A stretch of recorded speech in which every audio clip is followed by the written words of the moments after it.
अब बिहार में आ गया है चुनाव, तो नेताजी चलेंगे अलग अलग दाव, और उन दावों में से एक दाव ये भी सुनने को आ रहा है कि बिहार में थर्ड फ्रंट की बात चल रही है।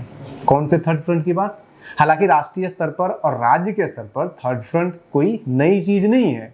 2010 के चुनाव में जब लालू यादव जी अलग चुनाव लड़े, रामविलास पासवान के साथ मिलकर के लड़े, 90 के दशक में कई बार थर्ड फ्रंट की बात हुई, इस बार भी थर्ड फ्रंट की बात हो रही है। जब भी ऐसा लगता है चुनाव में कि फ्रैक्चर्ड वोटिंग आने वाली है, मैंडेट आने वाला है, तब इस तरह के दावे बढ़ते जाते हैं। या फिर जब भी एंटी इनकम्बेंसी ज़्यादा हाईवे होती है, तो जितने भी चुनावी कुकुरमुत्ते होते हैं वो सब के सब जो है वो अपने आप को किंग मेकर बनाने की भूमिका में प्रयास करते हैं। चाहे वो फिर प्रशांत किशोर हो, चाहे फिर वो नए नए पान समाज के आईपी गुप्ता भी हो गए हैं, उधर कुशवाहा जी भी नए नए सपने देख रहे हैं। हर कोई सपना देख रहा है, चिराग पासवान सपना देख रहे हैं, और क्यों ना देखे, हर किसी को राजनीति में सपना देखने का अधिकार है। तो बिहार में अभी जो थर्ड फ्रंट की बात चल रही है बहुत दबे पांव से, और क्यों चल रही है, कैसे चल रही है, और उसका क्या इम्पैक्ट हो सकता है पॉसिबल, ये भी हम आपको बताएंगे आज के इस बकैती में।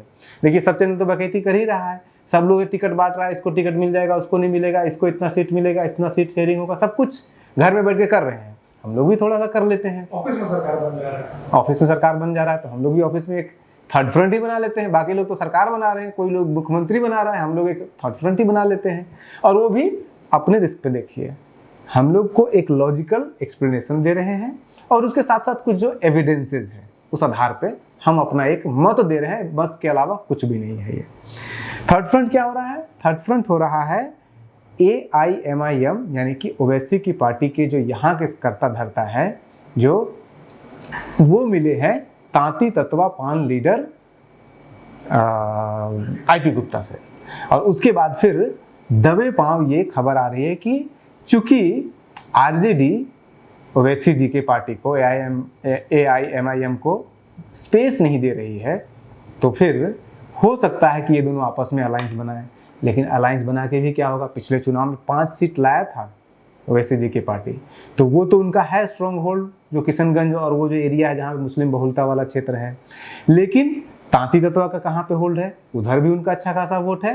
भागलपुर वाला क्षेत्र हो गया, समस्तीपुर क्षेत्र हो गया, ये सब पूरा जो ईस्टर्न जिसको कह सकते हैं बिहार वाला, उस क्षेत्र में अच्छी पकड़ तांती तत्वा समाज के है। जमुई तक आप लेके चले जाइए, तो वो एक कोलैबोरेशन है। उसके साथ साथ इसमें अगर सपोज कीजिए कि अगर इसमें एक दो फैक्टर और भी ऐड हो जाए, तो फिर क्या होगा? जैसे कांग्रेस का फैक्टर ऐड हो सकता है, तेज प्रताप का फैक्टर ऐड हो जाए तो क्या होगा? लेकिन ये पॉसिबिलिटी है। लेकिन AIMIM और जो पान समाज के जो लीडर हैं IP गुप्ता, इनके बीच में तो अच्छी खासी स्ट्रॉन्ग ऐसी झलक दिख रही है। क्या इस फैक्टर को वो करेंगे? कैसे ये लोग स्ट्रॉन्ग हो सकते हैं?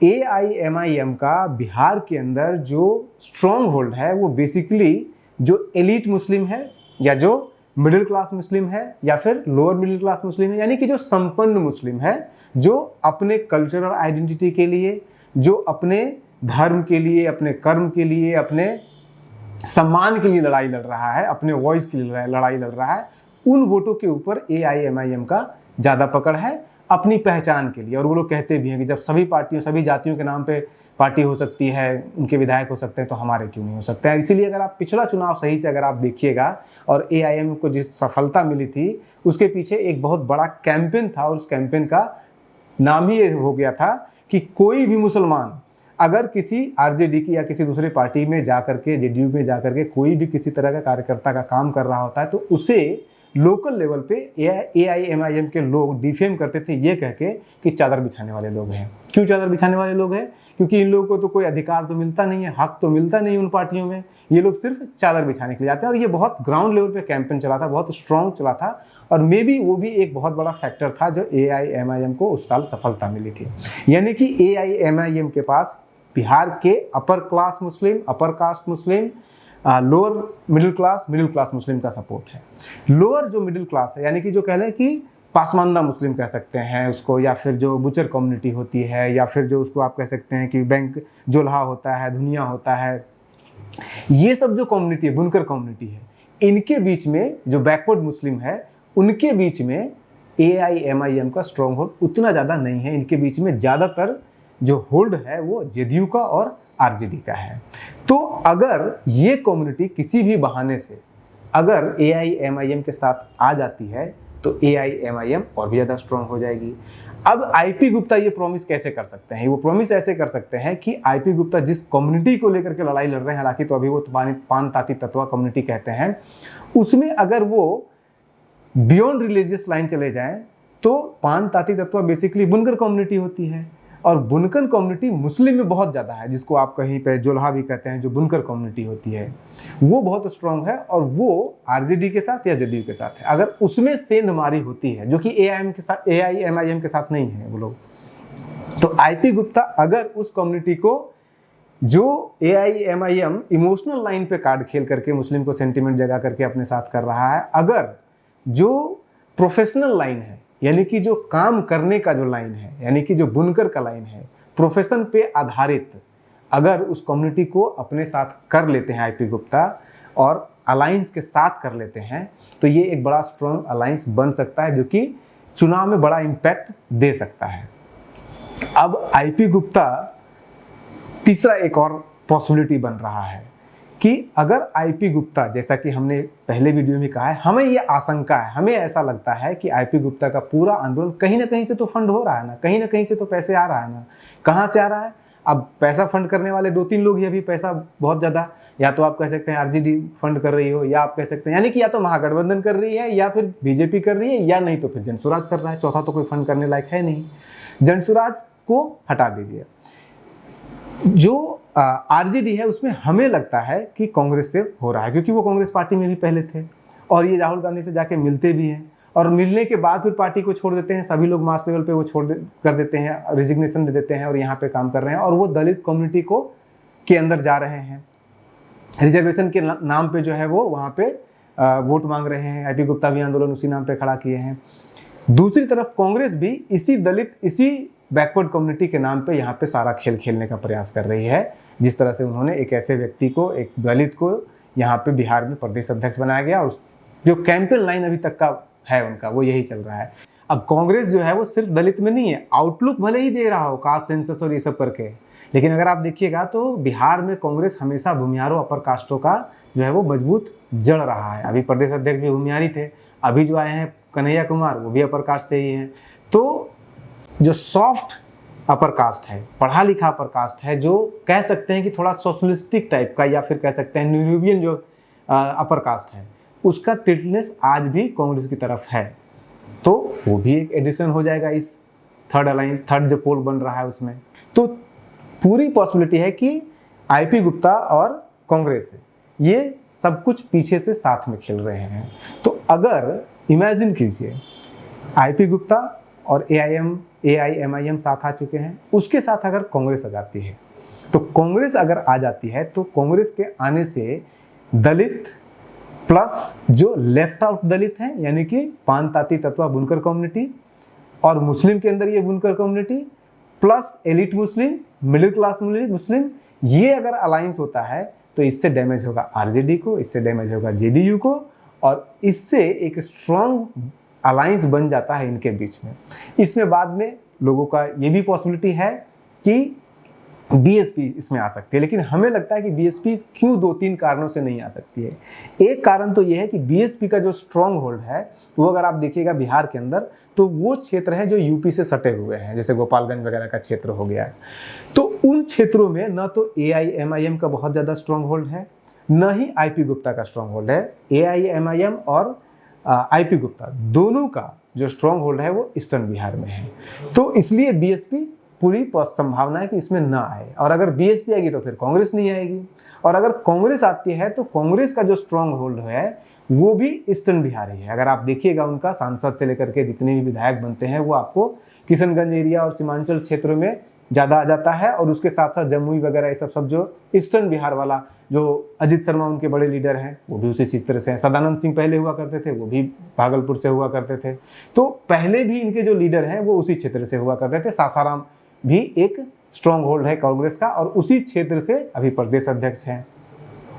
तो अगर ये अलायंस बनता है तो ईस्टर्न इन बिहार में Congress, IP Gupta plus AIMIM, अगर ये तीनों मिलकर चुनाव लड़ते हैं तो ईस्टर्न बेल्ट में काफ़ी स्ट्रॉन्ग ये अलायंस लग रहा है। और कहीं ना कहीं से हमारा जो लगता है कहीं ना कहीं से 20, 25, 30 सीट तक तो ये लोग ले ही आ सकते हैं।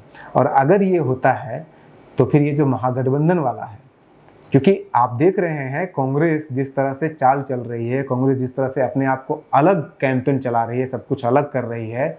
आरजेडी अभी तक स्टेटमेंट नहीं दिया है कि हाँ उनके सीएम कैंडिडेट जो है वो तेजस्वी यादव जी हैं, हवा में बात चल रही है। जिस तरह से एग्रेशन हुआ है, कन्हैया जिस तरह से लीडिंग रोल प्ले कर रहे हैं, उसमें कन्हैया के दोस्त अलबरू जो है वो आए हुए हैं प्रभारी बन करके, और उसके बाद फिर वो लोग आरजेडी को स्पेस नहीं दे रहे हैं। और कन्हैया के साथ जिस तरह से 2024 के चुनाव में उनको बिहार में लड़ने नहीं दिया गया, उसके पीछे आरजेडी थी, ये सब लोग को मालूम है। 2019 के चुनाव में किस तरह से बेगूसराय में आरजेडी ने खड़ा होकर उनको हराया, ये सब कुछ पता है। और इन सब कहानियों के बीच अगर आप देखिएगा तो जितना स्ट्रांगली कांग्रेस एग्रेसिवली कर रही है, कहेगी 100 सीट हमें देगी, तो फिर जाएंगे कहाँ ये लोग?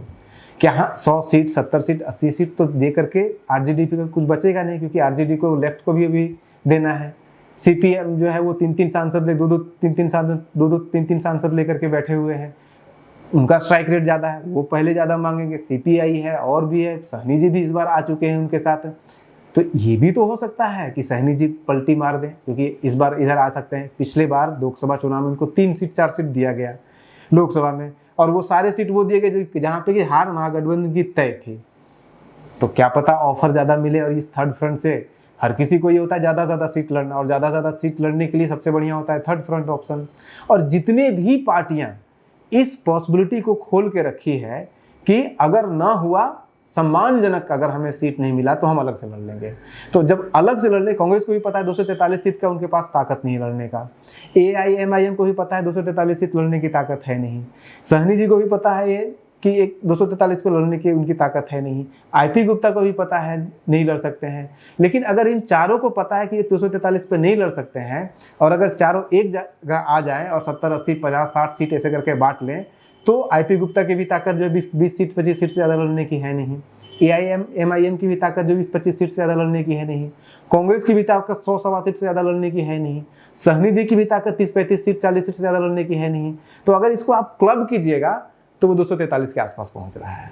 तो अगर ऐसा कुछ होता है तब तो दो ही चीज हो सकता है, या तो इनकी आपस की लड़ाई में, महागठबंधन की आपस की लड़ाई में बीजेपी सॉलिड निकल जाएगी, एनडीए सॉलिड निकल जाएगी, या नहीं तो हंग असेंबली होता है। हंग असेंबली में जो है वो पोस्ट पोल अलायंस का बात होगा। जब पोस्ट पोल अलायंस का बात होगा तो किंग मेकर होगा कौन? थर्ड फ्रंट, जैसा कि 90s में हुआ था केंद्र की राजनीति में। हालांकि थर्ड फ्रंट फेल भी होता है, जैसा कि 2010 में हुआ। 2010 में जब रामविलास पासवान और लालू यादव जी मिलकर के चुनाव लड़े, 2009 का लोकसभा भी लड़े, 2010 का विधानसभा भी लड़े, फेल हो गए, कंप्लीटली डिजास्टर, खत्म हो गया। तो हो सकता है यहाँ पे भी ऐसा हो जाए, लेकिन 2010 में और इसमें अंतर है। 2010 में एक तरफा चुनाव हुआ, एनडीए सॉलिड, नीतीश हवा में, सब लोग पार हो गए, कोई नहीं उस हवा में सामने आकर टिक पाया। लेकिन इस बार तो पहले से ही है कि फ्रैक्चर मैंडेट जैसा कोई भी एकदम कंप्लीटली तो लेने के जाना है नहीं किसी के पास है मैंडेट। तो अब सवाल यही उठता है कि आरजेडी इस नए उभरते थर्ड फ्रंट के साथ कैसे डील कर पाएगी। अगर नहीं डील कर पाती है तो ये थर्ड फ्रंट इमर्ज करती है तो कितना कुछ ये डैमेज दे पाती है, और डैमेज देगी भी तो ये आरजेडी को ही देगी, क्योंकि इनका अगर वोट देखिएगा आप, दलित वोट आरजेडी का है, मुस्लिम वोट आरजेडी का है, और ये दोनों वोट मिल करके, कम्युनिटी मिल करके, सहनी का कम्युनिटी मिल करके जो है वो मेजर आरजेडी का जो वोट बैंक है उसी में डेंट मार रही है। बीजेपी का तो है ही नहीं, दलित के अंदर बहुत ज़्यादा, सहनी के अंदर उनका बहुत ज़्यादा है नहीं, एक्सेप्ट की अलायंस ना कर ले। तो ये थी आज की बकैती। अगर इसमें कुछ आपको लगता है टिप्पणी, स्वतंत्र रूप से, स्वच्छ रूप से, कुछ भी अपने इमेजिनेशन से, ख्यालों की दुनिया से आइए, कुछ कमेंट कीजिए, लिखिए, बताइए हमें। जैसे हमारा ये ख्याली पुलाव है वैसे आपका भी ख्याली पुलाव हो सकता है, और हर किसी का ख्याली पुलाव होता है। खाइए, बने रहिए। सच में बकैती है या सच में बकैती है?